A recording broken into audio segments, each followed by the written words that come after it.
When the phone was hung up, Lucy's mom sighed and called Keith's mom, Diane. Hey, Kate, how are you? I'm fine. Our kids are hanging out at school, which is cool, but I pretended that I didn't know your son when she mentioned it. Should I have done that? I haven't told her about us or the MRD forum or anything. It's perfectly okay to let her share her joy with you and for you to act like you were meeting him for the first time. I think that this will allow her to open up to him more if she meets him as a stranger than if she knows it's a teenage play date.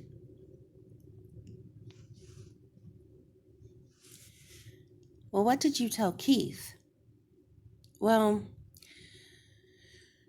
we only have one computer, and the forum was up on the computer screen when I said he could use it, and he called me in and said, "Hey, Mom, what's this and who's Kate?" At that point, I decided honesty was the key. However, I did tell him that he needs to approach her like he's never met her and not come out and say, "Hey, our moms are friends, want to hang out?" I told him if he did it that way, that it would probably turn her off. That was great advice. Does he really want to be a doctor? Oh, yes. He has been buying all the books on medical stuff he can find. He has all the plastic kits on the human body. And, it's like physiology in his bedroom. Lucy said that if he had MRD and was using this ruse as a doctor to talk about it, that it was brilliant. Well, he does do that to make others comfortable about it, but he really does want to be a doctor. Every time we eat, he tells me facts about human organs. I keep telling him that it's not appropriate dinner conversation. He says he's sorry, but it's just so fascinating. Yeah. It's too bad their dads were ashamed to have these kids. I mean, they walked out and left these two wonderful kids just because of a disorder that was not something that they understood. Jerks. Kate's hand was in a fist now. "Unclench your fist, honey, or you'll cramp," Diane said. Our husbands were stupid to leave, but like the rest of the world, they just don't understand it. Maybe they felt like they screwed up their kids.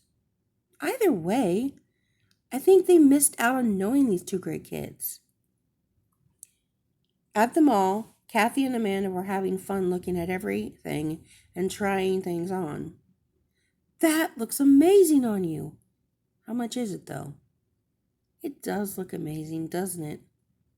Amanda looked at the tag and her eyes bulged. $95! She looked at the shirt and then Kathy took a picture of it. "Well, we may not be able to afford it, but at least it still looks good." "Oh, is that why your clothes look so awful? We were wondering," Claire said as she and her friends slurped the last of their fruit smoothie at the door of the shop. "Where are your friends now?" "Guess you'll just have to cry into your empty shopping bag." "Excuse me, but we haven't done anything to you. Why are you picking on us? Why can't you just leave us alone?" Kathy asked as Amanda hung up the expensive shirt. "Because it's so much fun." Claire and her friends threw away their smoothie cups and walked back over to the shop.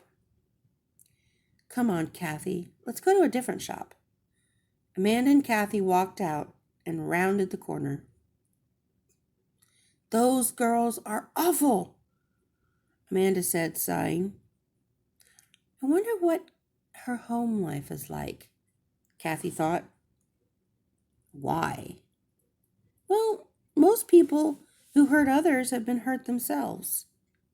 "Oh, I'm sure her home life is just awful. With the butlers and the maids and the silver plates and the caviar and the little bell that she rings for her food. She probably has her own movie theater." Probably, Kathy said as they walked around the corner to the other stores. Claire and her friends left the mall after the girls had gone to another store. When Claire walked in the door, she went straight upstairs and into the bathroom. Stepping on the scale, she looked at the numbers. The scale said 120 pounds, which was perfectly normal for a girl her age and her height. However, as she looked in the mirror, she saw a girl who was 200 pounds and bulging from the sides with a double chin. She began to cry. "You had a smoothie as a snack," she said to herself under tears. "No wonder you're fat." She began to cry harder, and while still looking in the mirror, she yelled, "No dinner for you tonight. You eat too much." She ran into her room and slammed the door, crying into her pillow. Insulting people was the only way Claire could get her negative thoughts out of her head. They began when her mother went shopping with her, and she heard her mom's commenting about her own body weight. Then Claire's body began to get fatter in the mirror than what the scale showed. She never looked the same since that moment, even though in reality she was a girl in perfect health, perfect weight. Her mind told her otherwise.